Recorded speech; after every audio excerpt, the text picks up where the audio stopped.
शेतकरी मित्रांनो नमस्कार। सर्वप्रथम आपल्या YouTube चॅनलमध्ये सगळ्यांचं स्वागत। आजचा व्हिडिओ देत असताना आपण द्राक्ष पिकामध्ये लक्षात घ्या, तुम्हाला पाठीमागच्या व्हिडिओमध्ये मी सांगितलं होतं की आपण साधारणतः विश्रांतीचा पिरियड आपला किती असावा। आता हा पिरियड ठरवत असताना आपण त्याचं नियोजन सुद्धा करणं गरजेचं आहे। तुमच्या हार्वेस्टिंग नंतरचे 15 दिवसामध्ये आपण महत्त्वपूर्ण कामकाज आपल्यासाठी फार महत्त्वाचं आहे। त्याचबरोबर त्याच्यानंतर आपण छाटणीच्या अगोदर अजून काय काय कामं करणं गरजेचे आहे। लक्षात घ्या, आपल्याला मालामध्ये जी आपण क्वालिटी म्हणतो आपण ती जर मिळवायची असेल तर आपल्याला एप्रिल छाटणीलाच महत्त्वपूर्ण कामकाज करणं गरजेचं आहे। आपल्या काडीची साईज आपल्याला एकसारखी करणं गरजेची आहे। त्याचबरोबर झाडातील स्टोरेज असेल ते आपल्याला वाढवणं त्या ठिकाणी गरजेचं आहे।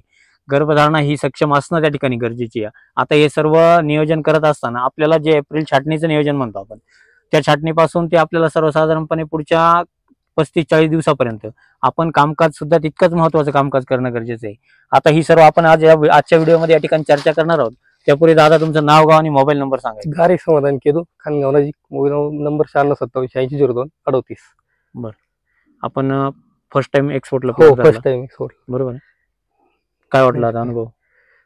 प्लॉट म्हणजे चांगलाच बनला, म्हणजे इथून मागे करायचं दरवर्षी पण आपल्याकडून ते पद्धतीने होत नव्हता। तुमच्या मार्गदर्शनामुळे तो वर्षी म्हणजे एकही वर्ष क्वालिटी बनेल नाही अशी। बरं, शॅम्पल आला?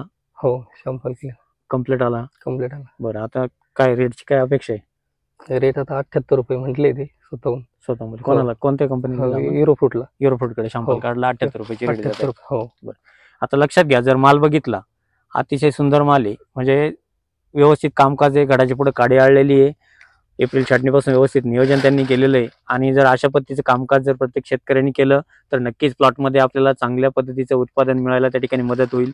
मी तुम्हाला याच्या पाठीमागचा व्हिडिओ पण दिलेला होता आरकेच्या व्हरायटीमधील। आता आजचा व्हिडिओ आपण थॉम्सन व्हरायटीमध्ये देत आहोत। आपण साधारणतः 45-50 दिवसाच्या दरम्यान आपला एक व्हिडिओ दिलेला होता, हो बरोबर आहे। आपण त्याच प्लॉटमध्ये आज पण व्हिडिओ देतोय। लक्षात घ्या, याच्यानंतर पण आपण जे व्हिडिओ देणार आहे ज्या प्लॉटांमध्ये आपण पहिले व्हिडिओ दिलेले त्याच प्लॉटांमध्ये आपण पुढचे व्हिडिओ त्या ठिकाणी देणार आहोत। परंतु आता हे सर्व नियोजन करत असताना लक्षात घ्या, मी तुम्हाला मागच्या व्हिडिओमध्ये सांगितलं होतं की आपण शेणखताचा वापर आपण कशा पद्धतीने केला पाहिजे किंवा आपण कोणत्या पद्धतीचं शेणखत आपण त्या ठिकाणी वापरलं पाहिजे। आता हे शेणखत वापरत असताना बऱ्याच शेतकऱ्यांचे कॉल येतात की प्लॉट खाली झाल्यानंतर आपण आंतरमशागत कशा पद्धतीने करायची। आता लक्षात घ्या, जर आपण जवळून बघितलं तर आपला साधारणतः अंतर किती आपल्या गेलीचं? 8-5 अंतर। आता लक्षात घ्या, 8-5 या ठिकाणी अंतर आहे, परंतु आपल्याला टेम्परेचरचा अंदाज बघून आपल्याला आंतरमशागत करणं गरजेची आहे। आंतरमशागत करत असताना आपल्याला तव्याच्या सहाय्याने, म्हणजे जे आपलं तवा यंत्र येतं त्या तवा यंत्राच्या सहाय्याने साधारणतः दोन्ही झाडाच्या बाजूने आपल्याला साधारणतः इकडच्या बाजूने 1 पाऊण फूट आणि त्या बाजूने पाऊण फूट आपल्याला कुठंही त्याला मुळीला इजा त्या ठिकाणी होऊ द्यायची नाहीये। त्यानंतर इथून आपल्याला तव्याच्या त्याच यंत्राच्या सहाय्याने आपल्याला रूट कटिंग त्या ठिकाणी करून घ्यायची। रूट कटिंग केल्याच्या नंतर आपण मीडियम जमिनींमध्ये आपण ही जी छाटणी करणार आहे, लक्षात घ्या, रूट कटिंग केल्यानंतर जी छाटणी आपण करतो म्हणजे तुम्हाला आदल्या दिवशी आपल्याला रूट कटिंग करायची, दुसऱ्या दिवशी छाटणी करायची आणि आहे त्या परिस्थितीमध्ये ओली काडी आपल्याला त्या बेडमध्ये आपल्याला त्या ठिकाणी टाकून घ्यायची। त्यानंतर शेणखत टाकत असताना सुद्धा आपण नियोजन करणं गरजेचं आहे।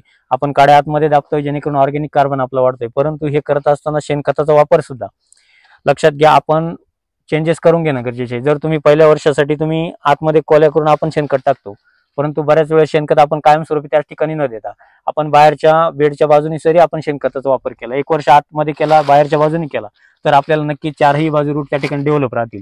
अशा पद्धतीचा वापर आपल्याला करणं गरजेचं आहे। आता हे केल्याच्या नंतर आपल्याला परत एकदा ते काड्या दाबून आपल्याला त्या ठिकाणी परत एकदा कट आपल्याला त्या ठिकाणी देऊन घ्यायचे। परंतु आता बेसल डोस विषय मी तुम्हाला सांगितलेला आहे, प्लॉट खाली झाल्यानंतर मागच्या व्हिडिओमध्ये पण सांगितलं की प्लॉट खाली झाल्यानंतर दुसऱ्या 15 दिवसामध्ये आपला रेस्ट पिरियड असतो, त्या रेस्ट पिरियडमध्ये आपण माती परीक्षण करून घेणं गरजेचं आहे। तुम्ही सॉइल टेस्टिंग केल्यानंतर आपल्याला त्याचा बेसल डोस त्या ठिकाणी ठरवता येईल। परंतु हे करत असताना आपल्याला नक्कीच फुटण्यासाठी कुठेतरी नायट्रोजनचं प्रमाण हवं असतं।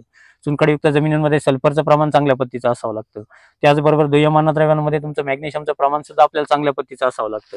यासाठी बेसल डोसमध्ये आपण कामकाज करताना चुनखडीयुक्त जमीन असेल, फॉस्फरस, पोटॅश, नायट्रोजन लेवल आपल्याकडे मीडियम स्वरूपाची असेल तर आपण त्या ठिकाणी नक्कीच आपण गंधक आपल्याला एकरी 150 ते 200 किलो पर्यंत आपण बोधावरती आपल्याला टाकून घ्यायचंय। शेणखत टाकल्यानंतर आपण चुनखड जमिनीमध्ये शक्यतो आपण सिंगल सुपर फॉस्फेटचा वापर न करता आपण त्या ठिकाणी अमोनियम सल्फेट 25 किलो, त्यासोबत यारामिला कॉम्प्लेक्स 25 किलो आणि सल्फर म्हणजे गंधक आपल्याला एकरी 150 ते 200 किलो पर्यंत आपल्याला बेसल डोस आपल्याला देऊन घ्यायचा आहे।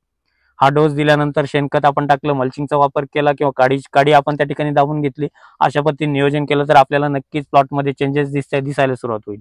त्यानंतर फुटवा करत असताना जर आपल्याकडे पिरियड जास्त गेला असेल, लक्षात घ्या तुमची हार्वेस्टिंग झाली, हार्वेस्टिंग नंतरचा जो मधला पिरियड म्हणतो आपण, म्हणजे एप्रिल छाटणी ते हार्वेस्टिंगचा पिरियड, हा जर आपल्याकडे 30-35 दिवसाच्या पुढे गेला असेल तर आपल्याला ते झाड उत्तेजित करणं सुद्धा तितकंच गरजेचं आहे. बऱ्याच वेळेस जास्त पिरियड मिळाल्यानंतर आपल्याकडे प्लॉटची फुटवा आपल्याकडे कमी जास्त प्रमाणात होतो किंवा कमी प्रमाणात फुटवा होतो, आणि ज्याचा पिरियड आपला कमी असतो त्या ठिकाणी आपल्याला लवकर फुटवा त्या ठिकाणी होतो. मग हे सुद्धा आपण समजून घेणं गरजेचं आहे की आपण रेस्ट पिरियड दिल्यानंतर त्याच्यानंतर आपण परत त्याची मुळी कार्यरत करून झाडाचं वहन क्षमता परत वाढली पाहिजे, जेणेकरून आपल्याला व्यवस्थित पद्धतीचा फुटवा त्या ठिकाणी मिळेल. पाला चांगला असेल तर आपण इथ्रेलची फवारणी दिलेली, इथ्रेलचा वापर आपल्याला व्यवस्थित पद्धतीने करून घ्यायचा आहे. 15 ते 18 दिवस अगोदर मी तुम्हाला सांगितलेलं इथ्रेलची फवारणी आपल्याला त्या ठिकाणी घ्यायची. एकरी 2 किलो जिरवाऊन 34, एकरी 1 लिटर इथ्रेलची आपल्याला फवारणी घ्यायची. ही फवारणी करूनच आपल्याला त्या ठिकाणी कटिंग करायची.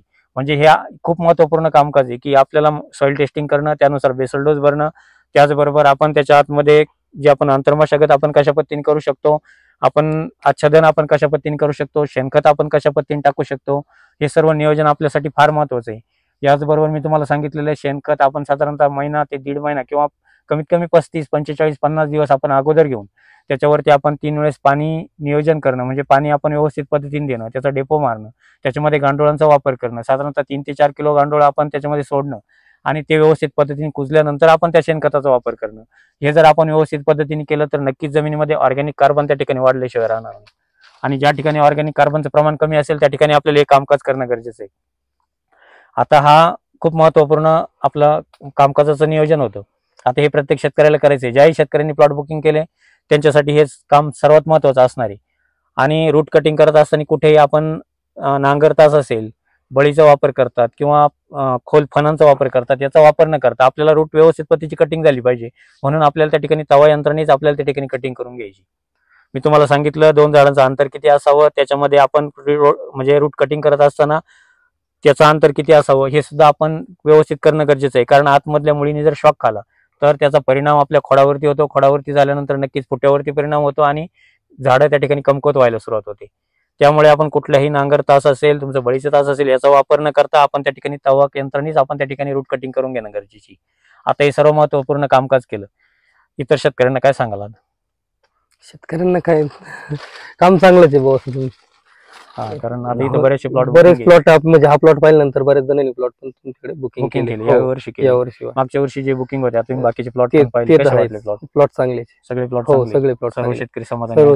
आमच्या पाठीमागे म्हणजे मीच जर पहिले म्हणजे मला चांगला अनुभव आलाय तेव्हा आमच्या पाठीमागे शेतकरी चर्चा करतात, तर चर्चा नक्कीच मला तरी वाटतं चांगलीच. हो बरोबर. हो. आता लक्षात घ्या, हे कामकाज करायचं असेल तर आपण एप्रिल छाटणी आपल्यासाठी फार महत्त्वपूर्ण असते. हेच नियोजन आपल्याला प्रत्येक शेतकऱ्याला करायचंय. काही अडचणी असतील तुम्हाला बुकिंग क्रमांकावरती संपर्क करून तुम्ही विचारू शकता. तुम्हाला बुकिंग क्रमांक सांगतो 9834 25 22 14 9168 000 503 आणि 504 या क्रमांकावरती संपर्क करा. आपले प्लॉट बुकिंग करून घेत चला. काही अडचण असेल विचारून घेत चला. त्याचबरोबर अशाच पद्धतीचे नवनवीन व्हिडिओ पाहण्यासाठी चॅनलला सर्वप्रथम आला असाल तर चॅनलला सबस्क्राईब करून घ्या, व्हिडिओ लाईक करा आणि शेअर करायला विसरू नका. धन्यवाद.